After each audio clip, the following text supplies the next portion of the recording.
இனிமே கண்ணை மூடிட்டு கடலை எண்ணெய் வாங்கலாம்.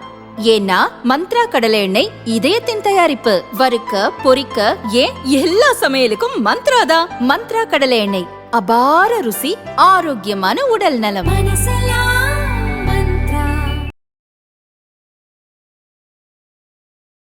இவங்க என்ன நினைக்கிறாங்க, மமதாக்கு பாருங்க, மமதாவோட கால்குலேஷன் கொஞ்சம் பயமா போயிட்டு இருக்கு. மமதாக்கு 30% இஸ்லாமியர் ஓட்டு கிடைச்சிடும். எப்போது கிடைக்கும்னா அந்த நம்பர் இருக்கு. அதை தவிர்த்து அவங்களுக்கு 5, 10, 15, 45லேருந்து 48% ஓட்டு அவங்களுக்கு வாங்கிப்பாங்க. இந்த 30 உள்பட, 30% உள்பட. இந்த தடவை அவங்களுக்கு சந்தேகம் வருது, இந்த பேர் வெட்டினதில்ல, குறிப்பிட்டதாக அவங்க தொகுதியிலே பாருங்க 44,000 பேர் வெட்டுப்பட்டு.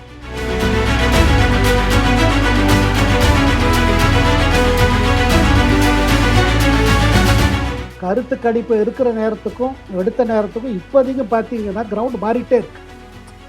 கருத்து கணிப்பு எடுத்த நேரத்தில் கேண்டிடேட்லாம் அனௌன்ஸ் ஆகல, இப்போ கேண்டிடேட்லாம் போட்டாங்க. அதில் பல பேர் அபிஷேக் பானர்ஜி போட்ட அவங்க ரெக்கமெண்ட் பண்ண பேர்கள்லாம் இருக்கு. இருந்தும் மமதாக்கு உள்ளுக்குள்ள அந்த கான்ஃபிடன்ஸ் கொஞ்சம் குறைய ஆரம்பிச்சிருக்கு.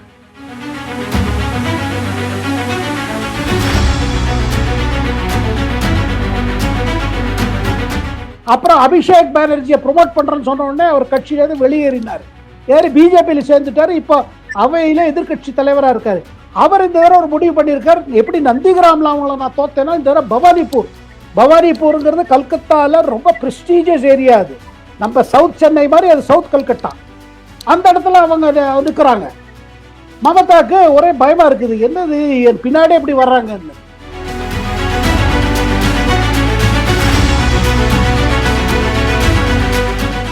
ஆக்சுவலி பிரச்சனை என்னங்க, பிஜேபி இல்லை இப்போ ஸ்டாலினுக்கு.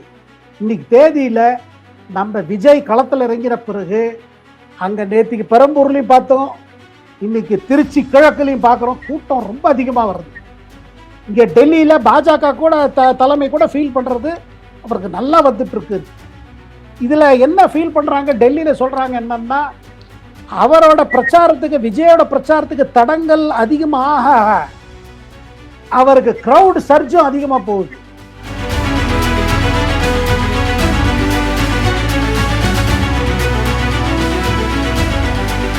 தினமலர் நேயர்களுக்கு வணக்கம். இன்றைய நேர்காணலில் நம்மோடு இணைந்திருக்கிறார் டெல்லியிலிருந்து மூத்த பத்திரிகையாளர் திரு சேகர் ஐயர் அவர்கள். வணக்கம் சார். வணக்கம் ஷாப்லா. வணக்கம் சார். காங்கிரஸ்குள்ள என்னதான் நடந்துகிட்டு இருக்கு? டெல்லியில என்ன விஷயம் இவ்வளவு தாமதமாகுது வேட்பாளர் பட்டியல் வெளியிடுவதற்கு? தமிழகத்துல போட்டியிட வெளியிடுவாங்களா மாட்டாங்களா? இல்ல, அவர் ஸ்டாலின் சொல்லிட்டாரு இன்னைக்கு ஈரோடு இதுல மீட்டிங்ல, ராகுல் காந்தி டெல்லி திரும்பிடுவாரு, அப்புறம் அவர் கடைசியில் அப்ரூவ் பண்ணிடுவாரு, லிஸ்ட் வந்துடும் அப்படின்னு. பட் அது என்ன பார்த்தீங்கன்னா, அந்த கோஷ்டி பூசல் ரொம்ப அதிகமாக போயிடுச்சு இந்த தரம். அதுக்கு ஒரு காரணம் பார்த்தீங்கன்னா, இந்த அலையன்ஸில் இருந்த நெருக்கடி. அதுக்கு பிறகு ராகுல் காந்தி ஏதோ தள்ளி வச்ச மாதிரி ஒரு ஃபைனல் சீல் போட்ட மாதிரி இருந்துச்சு. அதுக்கப்புறம் இவங்க தயாரித்த லிஸ்ட்டு, அதாவது செல்வ பெருந்தகை தயாரித்த லிஸ்ட்டு, அதை கிரீஷ் சோடங்கர் டெல்லி எடுத்துகிட்டு போனார். அதை கேசி வேணுகோபால் பார்த்துட்டு, இது என்ன லிஸ்ட், இது என்ன சரியாகவே இல்லையே, இந்த ராகுல் காந்தி ஒன்றும் இதை அப்ரூவ் பண்ண மாட்டார் அப்படி இப்படின்னு அவர் அதை சில குறை கூறுவதாக ஒரு பேச்சு இங்கே. அதனால் காங்கிரஸ் லிஸ்ட்டில் இது ராகுல் காந்தி கிட்ட இப்போ போயிருக்கு மேட்ரு. ஆனால் பாருங்க, இன்னும் 6ஆம் தேதி கடைசி நாள், ஏப்ரல் 6. அதனால் இன்னைக்கு வந்துடணும்னு எதிர்பார்க்குறாங்க. அதே மாதிரி பாஜக பட்டியல்லையும் பாத்தீங்கன்னா, அதான் தொகுதிகளை வச்சிருந்து முகுல் வாஸ்னிக்கு இல்ல, இதுக்குள்ள முகுல் வாஸ்னிக் சொல்றாரு, என்ன அவ்வளவு அவசரம் என்ன இருக்கு, இன்னும் டைம் இருக்கே, வேட்புமனு தாக்கலுக்கு தான் 6ஆம் தேதி வரைக்கும் டைம் இருக்கேன்னு சொல்றத பார்த்தா இன்னும் கூட தாமதமாகுமோ காங்கிரஸ் தரப்புல அப்படின்னு தானே தோணுது. ஏன்னா டெல்லிக்கு தான் நிறைய பேர் டெல்லியில இருக்கிறதா சொல்றாங்க, டெல்லியிலே முகாமிட்டுட்டாங்கன்னு. சொல்லுங்க, அது பத்தி ஏதாவது இருக்குமா? யார் வந்திருக்காங்க, என்ன ஏது, அந்த மாதிரியான ஏதாவது விஷயங்கள் இருக்கா? பேர் வந்திருக்காங்க. இதை தவிர்த்து இன்னொருத்தருக்கு டிக்கெட் கிடைக்க கூடாது சொல்றவங்களும் வந்திருக்காங்க. இதற்கிடையே சில கேண்டிடேட்ஸுக்கு ஆல்ரெடி ஃபார்ம் பி போயிடுச்சுன்னு வேற இது வந்திருக்கு. லிஸ்ட் வரதுக்கு முன்னாடி ஃபார்ம் பி வச்சிருக்காங்க. அவங்க வேற ஏதாவது தொகுதியில போய் போட்டு போறாங்கன்னு அந்த பயம் வேற இருக்குது. சரி, இதெல்லாம் அடிப்படை காரணம் என்ன பார்த்தீங்கன்னா, இந்த தரம் நான் முன்ன சொன்ன மாதிரி இந்த அலையன்ஸ் பாருங்க, காங்கிரஸ் டிஎம்கே அலையன்ஸ் எப்படி அதை முடிஞ்சிச்சோ கடைசியில, அதுல எங்கேயோ ஒரு இடத்துல ஒரு கோஷ்டி அதை முன்னாடி கொண்டு போயிடுச்சு. அதனால மற்றவங்கெல்லாம் விட்டு போனவங்கலாம் அவங்கெல்லாம் இதை ரொம்ப எதிர்க்கிறாங்க. சரி, அதாவது 2-3 கம்ப்ளைண்ட் இருக்கு ஷாம்லா. ஒன்று, இந்த பட்டியல் தயாராகிருக்கிறது அது ஒரு பெரிய கம்ப்ளைண்ட். அது எல்லாம் இவங்க குரூப்லேருந்து கொடுத்துருக்காங்க. இன்னொரு கம்ப்ளைண்ட் என்னன்னா, தொகுதியே சரியா வாங்கல. எல்லா தொகுதியும் அவங்க டிஎம்கேக்கு விருப்பம் மாதிரி பண்ணிட்டாங்க. இவங்க ஒன்றும் அசர்ட் பண்ணல. நம்ம ஜெயிக்கிற மாதிரி தொகுதி இல்லை, எண்ணிக்கை தான் அதிகமாக இருக்குது. இது ஒரு இருக்குது. ஆனால் இப்போ நேரம் கிடையாது.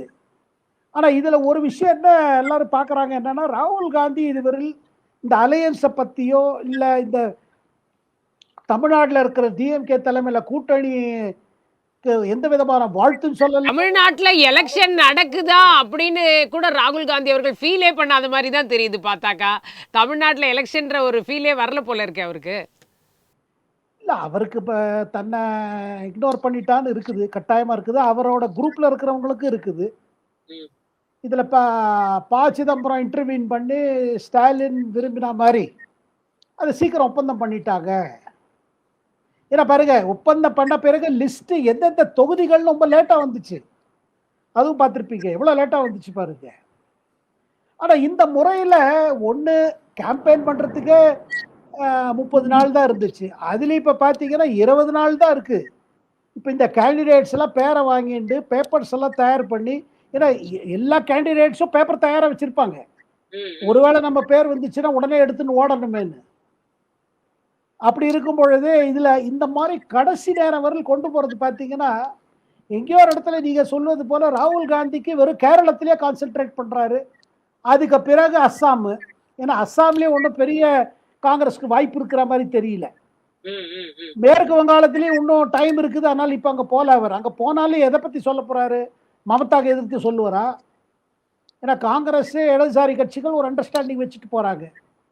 இது மொத்தத்தில் இந்த தேர்தல் பாருங்க, இதுதான் இந்த அசம்பிளி எலெக்ஷன்ஸ் இருக்கு பாருங்க, தமிழ்நாடு உள்பட சொல்றேன், இது எதிர்கட்சிகளோட எலெக்ஷன். இந்த தேர்தலில் எதிர்கட்சிகள் நிலைமை என்ன ஆக போகுது? 2024 பாராளுமன்ற தேர்தலுக்கு பிறகு காங்கிரஸுக்கு ஒரு பெரிய வெற்றி கிடைச்சது. அந்த வெற்றி ஏதோ ஆட்சி பிடிச்ச மாதிரி நினைச்சு ரொம்ப பூஸ்ட் பண்ணாங்க. ஏன்னா அது 99 கிட்ட போச்சு, 100 கூட தாண்டல. அதே நேரத்தில் பார்த்தீங்கன்னா அதுக்கு தொடர்ந்து நடந்த தேர்தல்லாம் பார்த்தீங்கன்னா ஹரியானாவாக இருக்கட்டும், இல்லை மகாராஷ்டிராவாக இருக்கட்டும், பீகார், இந்த தேர்தலெல்லாம் எதிர்கட்சிகள் ஒன்றும் பெருசாக ஒன்றும் பண்ண முடியல. இதே காரணம் தான், உள்பூசல், டிக்கெட்டை வச்சுன பிரச்சனை, எந்தெந்த மேட்டர் எடுத்துக்கிறது, இதுலேயே பிரச்சனையாகி இப்போ பீகாரில் அப்படி தானே ராகுல் காந்தி பண்ணார். கடைசியில் அவர் கலந்துக்கல, அப்புறம் லாஸ்ட் மினிட்ல 1-2 பண்ணிட்டு போயிட்டார். இதுல ரொம்ப வருத்தம், ஆர்ஜேடி தலைவர்களுக்கு வருத்தம் என்னன்னா, என்ன இப்படி பண்ணிட்டாரு. அண்ட் ஆர்ஜேடி தலைவர்கள் காங்கிரஸ் தான் பிளேம் பண்றாங்க. இப்ப அதே மாதிரி தமிழ்நாட்டில் இது தொடர்ந்துச்சு வச்சுக்க இன்னும் 2 நாள்.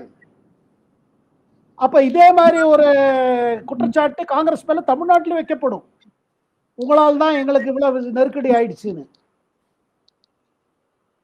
இதுல பாருங்க, இந்த தேர்தலில் பிஜேபியோட எதிர்கட்சிகளுக்கு முக்கியத்துவம்.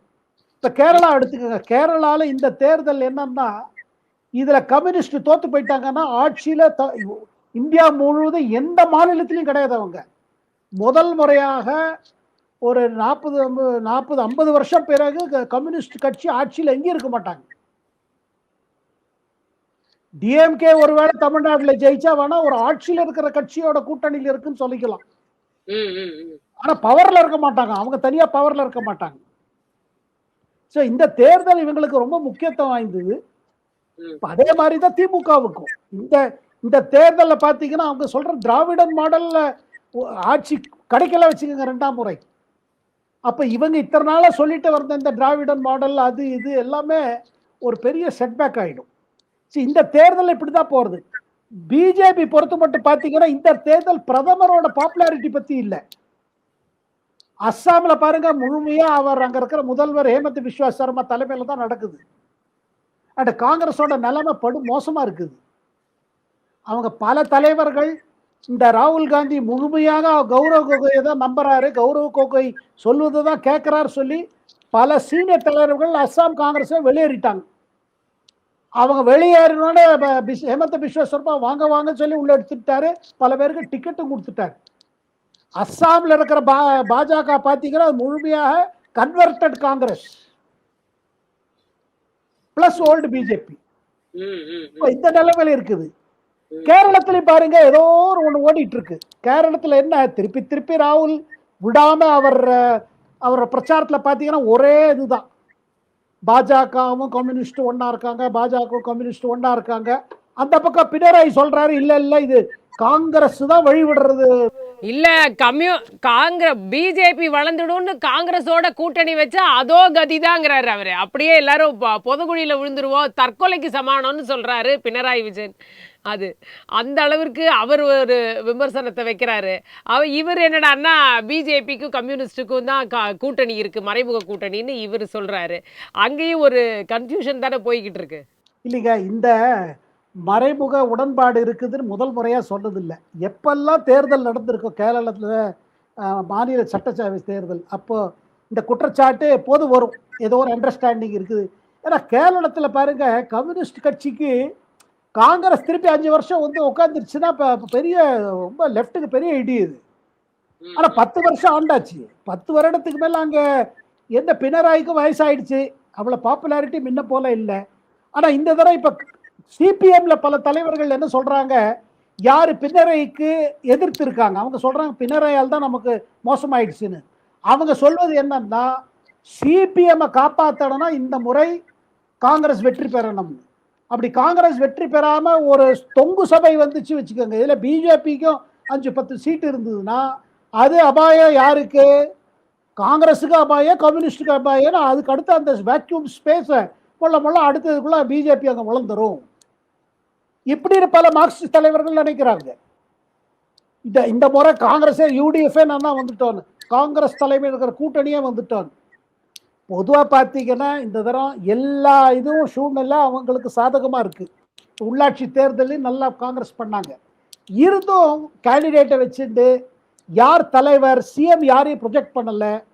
முன்ன பாருங்க கருணாகரன் ஏகே ஆண்டனி இருந்தார், அப்போ கருணாகரன் தான் தலைவர் நினைப்பாங்க. அதுக்கு பிறகு உமன் சாண்டி வந்தார், உமன் சாண்டிக்கு நல்ல லீடர்ஷிப் இருந்தது. இந்த தரம் பாருங்க கிறிஸ்துவ கம்யூனிட்டியிலேருந்து தலைவர்கள் கிடையாதுங்க.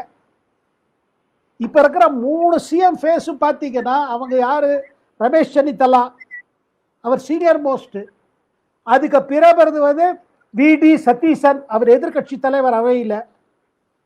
அப்புறம் உங்களுக்கு போட்டியிடாத ஒரு தலைவர் பேர் ரொம்ப அதிகமாக அடிபடுறது அடுத்த முதல்வருங்கிறது ராகுல் காந்திக்கு விரும்பியவர், ராகுல் காந்தி கிட்ட இருக்கிற கேசி வேணுகோபால், ஆலப்புழா தொகுதியிலேருந்து பாராளுமன்ற உறுப்பினர்.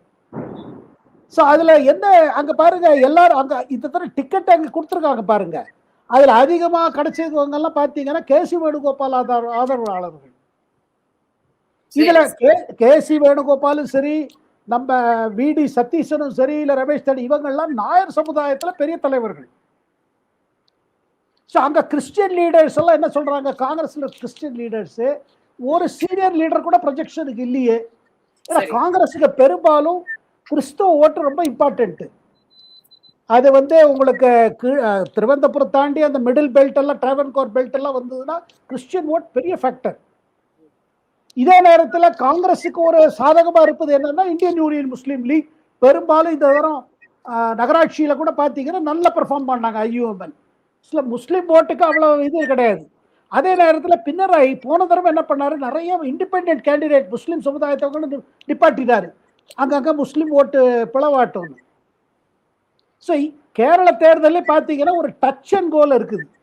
சரி, பிஜேபியை பொறுத்து மட்டும் என்ன 5-10 5 வந்ததுனால ரொம்ப பெருசு, 3-4 கிடைச்சாலே பெருசு. சரி, இப்போ மேற்கு வங்கம் பக்கம் வந்தோம்னா அங்கே ஒரு பெரிய விஷயம் ஒன்று போயிட்டு இருக்கு. எஸ்ஐஆரில் பணிபுரிந்தவர்களை எல்லாம் கேரோ பண்ணிட்டாங்க, அதை சுற்றி வளைத்து அவர்களெல்லாம் ஒரு பிணை கைதிகள் மாதிரி ஹாஸ்டேஜில் வச்சுட்டாங்க அப்படின்ட்டு வந்து உச்சநீதிமன்றமே வந்து தலையிடுற அளவிற்கு ஒரு பெரிய விஷயமா இப்போ போயிட்டு இருக்கு. அதை பற்றி சொல்லுங்க, எதனால் இதை பண்ணாங்க, என்ன யார் பண்ணாங்க, என்ன நடந்தது அதில்? இல்ல பின்னணியில் இருப்பது சந்தேகம் இல்லாம மமதா பானர்ஜியோட திரிணாமுல் காங்கிரஸ் தலைவர்கள் தான். பட்டியல்ல அதாவது அதாவது ஓட்டர் பட்டியல்ல இருந்து ஓட்டர்ஸோட லிஸ்ட்ல இல்லாத பேர் இல்லாது எஸ்ஐஆர்ல வெட்டுப்பட்ட நபர்கள்னு சொல்லி வந்தாங்க. ஆனா அங்க ஏதாவது ஒரு கலர்ச்சி கலப்புறதுக்காக திரிணாமுல் சதி வச்சிட்டு இருக்கு நாங்க பேசிட்டு இருக்காங்க. காரணம் என்னன்னா மமதா எதிர்பார்க்கறாங்க இந்த மாதிரி ஏதாவது ஒரு சம்பவம் இருந்ததுன்னா சென்டர் ஏதாவது ஒரு ஆக்ஷன் எடுக்கும். அந்த ஆக்ஷன் எடுத்தா நம்ம விக்டிம் மாதிரி ப்ரொஜெக்ட் பண்ணலாம். இப்ப என்ன சொல்றாங்க, அந்த சம்பவம் பாருங்க, 7 மணி நேரத்துக்கு மேல 7 எலெக்ஷன், அதாவது ஜுடிஷியல் ஆபீசர்ஸ் அவங்க, அதாவது ஜட்ஜஸ், யாருக்கு சுப்ரீம் கோர்ட் சொல்லி கொல்கத்தா ஹைகோர்ட் மூலமாக ட்ரைபல் மாதிரி வச்சு அவங்க அப்பீலெல்லாம் இது பண்றாங்க. எந்த பேரெல்லாம் இப்போ ஓட்டர் லிஸ்ட்ல வரலையா அந்த ஒரு பேரை எக்ஸாமின் பண்றாங்க. அவங்கள இவங்க இது பண்ணி ஹாஸ்டேஜ் மாதிரி வைத்து அப்புறம் இரவு ராத்திரி ரிலீஸ் பண்ணி இதுக்குள்ள நேற்று இரவே சீஃப் ஜஸ்டிஸ் ஆஃப் இந்தியாவுக்கு ஃபோன் கால் போயிருக்கு, இந்த மாதிரி பிடிச்சி வச்சுட்டு இருக்காங்க. அந்த பிடித்தி வைத்து கொண்டு இருந்த ஆபீசர்ஸ்ல 3 பேர் பெண்மணிகள், அதுல ஒரு பெண்மணி தான் குழந்தையோட வேற இருந்தாங்க. அங்க பெரிய சம்பவம், ரொம்ப ஷாக்கிங். அது சுப்ரீம் கோர்ட் சொல்றாங்க இது எல்லாமே இப்படி பொலிட்டிக்கல் பண்ணி வச்சிருக்காங்க. இது மமதா ஏதாவது ஒரு வன்முறை சம்பவம் பின்னாடி, ஏன்னா இந்த தடவை பாருங்க தேர்தல் அப்படின்னு ஒரு சந்தேகம் அதிகமாயிட்டு வருது. அவங்க சொல்றாங்க எனக்கு என்ன தெரியும், எல்லாரையும் மாத்திட்டாங்க, சீஃப் செக்ரட்டரி மாத்திட்டாங்க, டிஜிபி மாத்திட்டாங்க, என் கையில ஒண்ணுமே இல்லை, இது எலெக்ஷன் கமிஷன் தான் நடத்துறது. மனு தாக்கல் பண்ணும்போது கூட ரொம்ப கேர்ஃபுல்லா இருங்கன்னு எல்லாருக்கும் எச்சரிக்கை. நம்மளோட மனுக்கள் எல்லாம் நிராகரிக்கிறதுக்கான வாய்ப்பு இருக்கு, ரொம்ப எச்சரிக்கையா இருக்கணும்ன்ற ஒரு விஷயத்தை கூட வேட்பாளர்களுக்கு வச்சிருக்காங்க, கட்சி வேட்பாளர்களுக்கு. அந்த அளவுக்கு அங்க ஒரு பாரபட்சமாக நடந்து கொண்டு இருக்கிறதா தேர்தல் ஆணையம்? அதாவது இவங்களுக்கு எஸ்ஐஆர் சுப்ரீம் கோர்ட்டுக்கே போனாங்க, எப்படியாவது அதை நிப்பாட்டணும்னு பார்த்தாங்க, அவங்களே போய் ஆஜரானாங்க. இருந்தும் நீங்க பாத்தீங்கன்னா சுப்ரீம் கோர்ட் இதுல ஒன்றும் தவறு இல்லை, நடத்துங்க, வேணும்னா இன்னும் அதிக ஆஃபீஸர்ஸ் எடுத்துக்கோங்க. முதல்ல ஒரு கேள்வி வருது ஷாம்லா, ஏன் இவ்வளவு தாமதம் ஏன் ஆச்சு? தமிழ்நாட்டில் கரெக்டா முடிஞ்சது, கேரளத்தில் முடிஞ்சது, அஸ்ஸாம்ல இந்த தடவை பண்ணலை, ஏன்னா வேற இது ஒன்று பண்ணியிருக்காங்க. பட் ஏன் இங்கே என்ன பிரச்சனை, என்ன பீகார்லேயே பிரச்சனை இல்லாத ஏன் இங்கே பிரச்சனை வந்தது? அது பிரச்சனை காரணம் என்னன்னா, முதல்ல துவங்கின போது மமதா தரப்பிலேருந்து மமதாவோட அட்மினிஸ்ட்ரேஷன் தரப்பிலேருந்து டோட்டல் நான் கோஆபரேஷன். ஆஃபீஸர்ஸ் போடல, இது பண்ண விடல, செயல்பட விடல. அதுக்கு பிறகு மேட்டர் கோர்ட்டுக்கு போச்சு, எலெக்ஷன் கமிஷன் கொல்கத்தா ஹைகோர்ட் போச்சு, சுப்ரீம் கோர்ட்டுக்கு வந்தது. அதுக்கப்புறம் சுப்ரீம் கோர்ட் சொல்லி தான் அது துவங்கினாங்க. அதாவது ஷாமலா அங்க இறந்தவங்க பேர் ஸ்ட்ரெயிட்டாவே எடுத்துட்டாங்க. தொடர்ந்து மேற்கு வங்காளத்தில் ஓட்டர் பட்டியல்ல பல கோளாறுகள் இருக்குது, செத்தவங்க பேர் இருக்குது, ஊர் மாறினவங்க பேர் இருக்குது, ஆனா அவங்க பேர்ல ஓட்டு தொடர்ந்து விழுந்து கொண்டு இருக்கிறதுன்னு ஒரு பெரிய குற்றச்சாட்டு இருந்தது. அதனால இந்த தடவை எஸ்ஐஆர் முதல்ல இருந்து எதிர்த்தாங்க. இந்த தடவை கூட பாருங்க, சம்பவம் நடந்த ஏரியாலாம் பாத்தீங்கன்னா மோஸ்ட்லி முஸ்லிம் டாமினேட்டட் ஏரியா, மால்டால நடந்திருக்கு. இவங்க என்ன நினைக்கிறாங்க, மமதாக்கு பாருங்க, மமதாவோட கால்குலேஷன் கொஞ்சம் பயமா போயிட்டு இருக்கு. மமதாக்கு 30% இஸ்லாமியர் ஓட்டு கிடைச்சிடும், எப்போதும் கிடைக்கும்னா அந்த நம்பர் இருக்குது. அதை தவிர்த்து அவங்களுக்கு 5, 10, 15, 45லேருந்து 48% ஓட்டு அவங்களுக்கு வாங்கிப்பாங்க, இந்த 30 உள்பட, 30% உள்பட. இந்த தடவை அவங்களுக்கு சந்தேகம் வருது, இந்த பேர் வெட்டினதுல குறிப்பிட்டதாக அவங்க தொகுதியிலே பாருங்க 44,000 பேர் வெட்டுப்பட்டு. பல தொகுதிகளில் மேற்கு வங்காளத்தில் வெட்டப்பட்ட பெயர்களும் மார்ஜின் இருக்கு பாருங்க, வின்னிங் மார்ஜின் அது அதிகமா இருக்குது வெட்டப்பட்ட பெயர்கள். அதனால இவங்களுக்கு ஒரு பயம் வந்திருக்கு, நம்ம இப்படியே ஒரு 50-60 தொகுதியில் நம்ம இதாயிடுவோமோன்னு, அப்புறம் ஓட் ஸ்விங் அதிகமா இருக்குமோன்னு. ஏன்னா பாருங்க, இவங்க 15 வருஷம் ஆண்டுட்டாங்க, அவங்க கட்சியிலேயே நிறைய பேர் புது ஆளெல்லாம் போட்டிருக்காங்க, ஒரு 70 பேர் மேல மாத்திருக்காங்க மம்தா. புது அந்த அவங்களெல்லாம் நாத்திட்டு புது முகம் கொடுத்துருக்காங்க. ஸோ உள்ள கட்சிகள்லேயும் ஒரே அப்செட்டாக இருக்காங்க. அதாவது யார் இத்தனை நாளாக இருந்தவங்க, அமைச்சராக இருந்தவங்க, அவங்க எல்லாமும் ஒரு அதிருப்தியில் இருக்காங்க. அதனால மமதாக்கு இந்த தடவை பார்த்தீங்கன்னா ஒரு கிரைசிஸ், பொலிட்டிக்கல் சேலஞ்ச் இது. ஆனா கருத்து கணிப்பெல்லாம் பார்த்தா, கருத்து கணிப்புல மம்தா தான் தொடர்ந்து அடுத்த ஆட்சியும் மம்தாது தான் வரும் அப்படின்ற மாதிரி தான் கருத்து கணிப்புகள்லாம் அங்க இருந்து வர்றதை பார்க்கும்போது தெரியுது. அப்போ அதுவும் ஏன் அந்த வித்தியாசம் வருது அப்படின்னு நீங்க கிரைசிஸ்ன்னு சொல்ற அளவுக்கு அங்க அப்படி ஒன்றும் இல்லாத மாதிரி தெரியுது. இல்லைங்க, கருத்து கணிப்பு இருக்கிற நேரத்துக்கும் எடுத்த நேரத்துக்கும் இப்போதைக்கு பார்த்தீங்கன்னா கிரவுண்ட் மாறிட்டே இருக்கு. கருத்து கணிப்பு எடுத்த நேரத்தில் கேண்டிடேட்லாம் அனௌன்ஸ் ஆகல. இப்போ கேண்டிடேட்லாம் போட்டாங்க. ம், ம். அதில் பல பேர் அபிஷேக் பானர்ஜி போட்ட அவங்க ரெக்கமெண்ட் பண்ண பேர்கள்லாம் இருக்கு. இருந்தும் மமதாக்கு உள்ளுக்குள்ள அந்த கான்ஃபிடன்ஸ் கொஞ்சம் குறைய ஆரம்பிச்சிருக்கு. அந்த கான்ஃபிடன்ஸ் குறையறதுனால தான் அவங்க பாருங்க, அவங்க தொண்டர்கள் இடையும் நடக்கிறது பூசல்கள், டிக்கெட் கிடைத்தவர்களுக்கும் கிடைக்காதவர்களுக்கும். அதை தவிர்த்து பாருங்க, மமதாக்கே ஒரு டென்ஷன் பிடிச்சிருச்சு. ஏன்னா அவங்க இந்த போன தடவை பாருங்க நந்திகிராம்ங்கிற ஊர்ல நின்னாங்க. ம். அங்க சுவேந்த அதிகாரி அவங்கள தோக்கடிச்சாங்க. ஆமா. அதுக்கப்புறம் அதாவது 2021 திரிணாமுல் அதிகமா சீட்டு ஜெயிச்சு ஒரு சீட்டு கிடைக்கல. எந்த சீட்ல மமதா நின்னாங்களோ. இந்த தடவை என்ன ஆயிருக்கு, மமதா அதுக்கப்புறம் இடைக்கால தேர்தலில் பவானிபூர்ல அவங்க நின்று ஜெயிச்சு வந்தாங்க. அந்த 6 மாசத்துக்குள்ள வரணுங்கிறது. இந்த தடவை பவானிபூர்லயே அந்த சுவேந்து அதிகாரிங்கிறவர் எதிர்கட்சி தலைவர், அவங்களுக்கு உடனே இருந்தவர், பல ஆண்டு இருந்தாரு அவங்களுக்கு ரைட் ஹேண்டா. அப்புறம் அபிஷேக் பானர்ஜியை ப்ரொமோட் பண்றேன்னு சொன்ன உடனே அவர் கட்சியிலேருந்து வெளியேறினார். ஏறி பிஜேபியில் சேர்ந்துட்டாரு. இப்போ அவையில எதிர்கட்சி தலைவராக இருக்காரு. அவர் இந்த தடவை ஒரு முடிவு பண்ணியிருக்கார், எப்படி நந்திகிராமில் அவங்கள நான் தோத்தேன்னா இந்த தடவை பவானிபூருங்கிறது கல்கத்தாவில் ரொம்ப ப்ரெஸ்டீஜியஸ் ஏரியா. அது நம்ம சவுத் சென்னை மாதிரி, அது சவுத் கல்கட்டா. அந்த இடத்துல அவங்க நிற்கிறாங்க. மமதாக்கு ஒரே பயமா இருக்குது, என்னது என் பின்னாடி எப்படி வர்றாங்கன்னு. அதனால அபிஷேக் பானர்ஜி என்ன பண்ணாரு, நந்திகிராம் போய் எல்லா விதமான ஏற்பாடுகள் செய்து எப்படியா சுவேந்தி வருமா, ஏன்னா 2 இடத்துல நிற்கிறாரு, நந்திகிராம்ல நிற்கிறாரு, பவானிபூர்ல நிற்கிறாரு. அதாவது இந்த தடவை பல இடத்துல தேர்தல் பார்த்தீங்கன்னா பர்சனலா இருக்குது. இன்னொரு பக்கம் பிஜேபி போன 2021 செய்த சில தவறுகள் எல்லாம் அவாய்ட் பண்ணிட்டு கேண்டிடேட் பார்த்து போட்டிருக்காங்க. ஆனா சில இடங்கள்ல அவங்களுக்கு கேண்டிடேட் இல்லை. அதனால நார்த் பெங்கால் இருக்கு பார்த்தீங்களா, எங்க பிஜேபிக்கு எப்போதுமே பெர்ஃபார்மன்ஸ் நல்லா இருக்கும். இந்த தடவை அதில் நிறைய கான்சென்ட்ரேட் பண்றாங்க. இந்த தடவை கூட சீட் அதிகமா வந்தா அங்கேருந்து தான் வரணும். சவுத் பெங்கால், தென் பெங்கால்ல பார்த்தீங்கன்னா அந்த இடத்துல அது கொஞ்சம் மிக்ஸ்டா இருக்கு. இதை தவிர்த்து ஷாம்லா என்னன்னா, போன தடவை 7 கட்டத்தில் நடந்தது, இந்த தடவை 2 கட்டத்தில் நடக்குது. இந்த 2 கட்டத்தில் நடக்குது மமதாக்கு கொஞ்சம் கஷ்டம். போன தடவை 7 கட்டத்தில் நடக்கும்போது எப்படி சென்ட்ரல் ஃபோர்ஸஸ் ஒரு கான்ஸ்டிடுவன்சியா போவாங்களோ அவங்களோட படையும் போயிட்டு இருந்தது. கலாட்டா செய்வது, அங்க பூத்தை பிடிக்கிறது, இதெல்லாம் நடந்தது. இந்த தடவை அது நடக்க முடியாம ஆயிருக்கு. ஒன்று. இரண்டாவது, எலெக்ஷன் கமிஷன் என்ன பண்ணிட்டாங்க, கம்ப்ளீட்டா மிக்ஸ் பண்ணிட்டாங்க.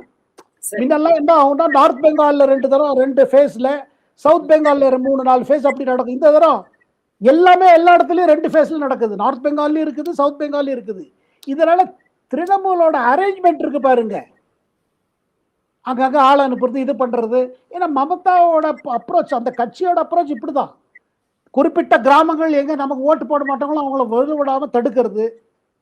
ஆகையால் இந்த தரம் பார்த்தீங்கன்னா எலெக்ஷன் கமிஷன் முன்கூடியே பல சென்ட்ரல் ஃபோர்ஸஸ் அனுப்பிச்சிருக்காங்க. என்ன கேட்டீங்கன்னா இன்னும் போக கூட இன்னொரு வன்முறை கூட வரலாம்.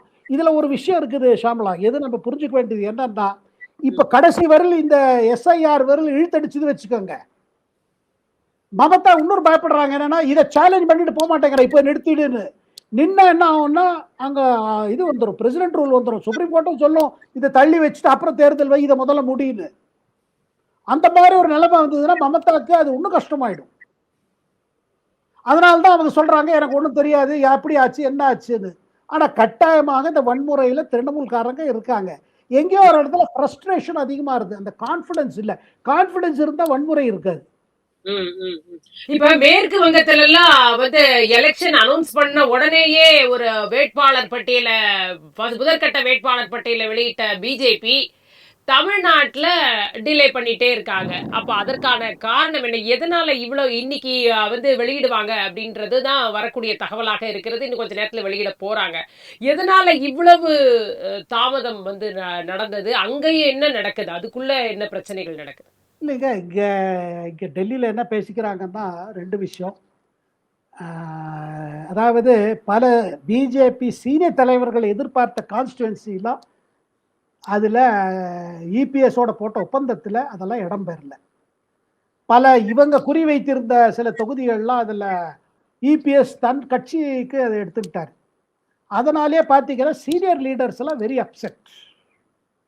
அதில் அண்ணாமலையும் உள்பட பல தலைவர்கள் இருக்காங்க. அதனால இது வந்து அவர் நான் இந்த தேர்தல் நிற்க மாட்டேன்லாம் தகவல் வர ஆரம்பிச்சது. அப்போ சென்ட்ரல் லீடர்ஷிப்ல என்ன இல்லை, அவர் போட்டியிடணும், போட்டியிடாமல் இருக்கக்கூடாதுன்னு அவங்க இது பண்ணாங்க.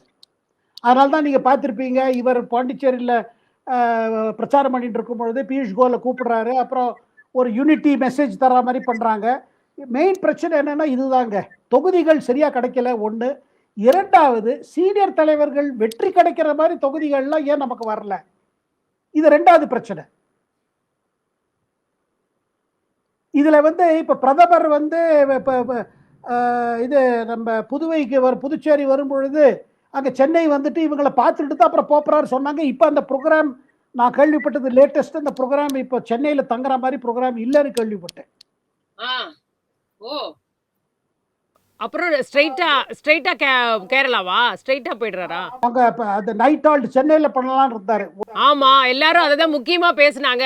பாருங்க, எலெக்ஷன் டைம்ல இப்படி ஒரு தங்கறதுங்கிறதே இப்படி ஒரு முதல் தடவையா நடக்குதுன்னுலாம் சொல்லிட்டு இருந்தாங்க.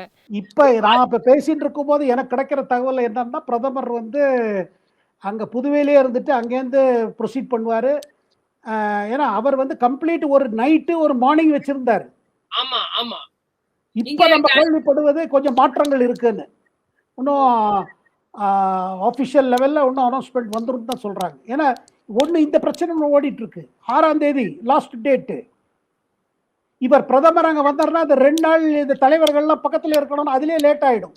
ஏன்னா இப்போ நயினாரே முடிவு பண்ணியிருக்காரு 4ஆம் தேதி ஃபைல் பண்ணணும்னு இருக்காரு. ஆமா ஆமா. ஸோ அதனால அந்த ப்ரோக்ராம் நான் கேள்விப்படுறது அது இருக்காதுன்னு தான் கேள்விப்படுறேன். அப்ப லிஸ்ட் வெளியாறதுலயும் தாமதம் வருமா, இல்ல அது வெளியிட்டுடுவாங்க? லிஸ்ட் இன்னைக்கு வந்துரும் சொல்றாங்க. இப்ப காங்கிரஸ் சொல்ற மாதிரி தான் இங்கேயும் வந்துருங்கிறாங்க. எப்படி இருந்தாலும் இன்னைக்கு 2ஆம் தேதி, இன்னைக்கு நைட்டோ நாளை காலையில வந்துரும் தான் சொல்றாங்க. சரி, கடைசியா முதல்வர் வந்து அதாவது இப்போ இருக்கக்கூடிய திமுக தலைவர் வந்து தொடர்ந்து தேர்தல் பிரச்சாரத்துல பேசும்பொழுது சொல்றாரு, பாருங்க வந்து பேரையே தமிழ்நாட்டோட பேரையே மாத்திடுவாங்க, தட்சிண பிரதேசம்னு மாத்த போறாங்க அப்படின்ற ஒரு விஷயத்தை முன்வைக்கிறாரு. சொல்லுங்க, எந்த அடிப்படையில இத வந்து அவர் எடுத்திருக்காரு, இந்த பிரச்சாரத்தை எடுத்திருக்கிறாரு பாக்குறீங்க? இது எப்படி எடுபடும் தமிழக மக்களிடம் நீங்க நினைக்கிறீங்க? இல்லை, அதாவது இந்த தடவை ஹிந்தி திணிப்புக்கு ஒன்றும் அவகாசம் கொடுக்கல மத்திய அரசு. ஏன்னா அந்த ஒரு இஷ்யூ ஒன்றும் பிடிக்கல. இப்போ இதுவரையில் அவங்க குறை சொல்லுவது என்னன்னா, நம்ம கேட்க வேண்டிய நிதி கிடைக்கல, கிடைக்க வேண்டியது கிடைக்கல, கிடைத்தது தாமதமாக கிடைச்சது, வேணுங்கிற இதுக்கு கிடைக்கல. இதுதான் ஒரு பெரிய குற்றச்சாட்டாக ஸ்டாலின் எடுத்து சொல்கிறாரு. மற்ற திமுக தலைவர்களும் அவங்க பிரச்சாரத்தில் இதை வைக்கிறாங்க. இதில் வந்து திருப்பியும் என்ன பார்க்குறாருன்னா, ஒன்று நீங்கள் பேட்டர்ன் பார்த்தீங்கன்னா, இபிஎஸ் வந்து அவர் வந்து ஒரு பிரான்ச் ஆஃபீஸர் மாதிரி ஆயிட்டாரு, கிளை அதிகாரி மாதிரி ஆயிட்டாரு பாஜகவுக்கு. பாஜக தான் ஒரு பின்னாடி இருக்குது, அதையே எம்பசைஸ் பண்ணுறாங்க. அதில் இவர் இன்னொரு ஒரு குற்றச்சாட்டு வச்சு பார்க்குறாரு, சரி இதுலையாவது கொஞ்சம் சூடு பிடிக்குமான். ஆக்சுவலி பிரச்சனை என்னங்க, பிஜேபி இல்லை இப்போ ஸ்டாலினுக்கு. இன்னைக்கு தேதியில் நம்ம விஜய் களத்தில் இறங்கின பிறகு அங்கே நேற்றுக்கு பெரம்பூர்லையும் பார்த்தோம், இன்னைக்கு திருச்சி கிழக்குலையும் பார்க்குறோம், கூட்டம் ரொம்ப அதிகமாக வருது. இங்கே டெல்லியில் பாஜக கூட தலைமை கூட ஃபீல் பண்ணுறது அவருக்கு நல்லா வந்துட்டு இருக்குது.